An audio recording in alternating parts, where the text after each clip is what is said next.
Grounds আমরা নিয়েছি ওনার স্বাস্থ্যগত কারণ এবং ওনার ক্লিন ইমেজ এই প্রসঙ্গে এসেছে। মাননীয় আদালত আমাদের দাখিল করা গ্রাউন্ডস গুলিতে সন্তুষ্ট হয়ে ওনাকে জামিন দিয়েছেন এবং এর জন্য আমরা আদালতের কাছে খুবই কৃতজ্ঞ।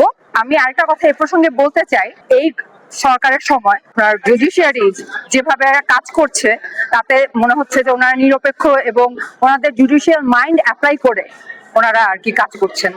তো এটা যেটা আগে অন্তর্বর্তীকালীন সরকারের সময় খুবই বিরল ছিল এবং আমরা আশাবাদী এরকম ভাবেই যাতে ন্যায় বিচার এরকম ভাবে প্রতিষ্ঠিত হতে থাকে আইনের ধারাবাহিকতা। আমাদের যে শর্ত দিয়েছেন ওই ব্যাপারে আমরা ওটা সব পূরণ করে আমরা বেল বন্ড দাখিল করেছি। যত তাড়াতাড়ি পেপার ওয়ার্কস রিলিজ এমন অবস্থায় তার শারীরিক যে কোনো সময় শারীরিক যে কোনো অবনতি ঘটতে পারে এই মর্মে তারা দরখাস্ত দিয়েছে।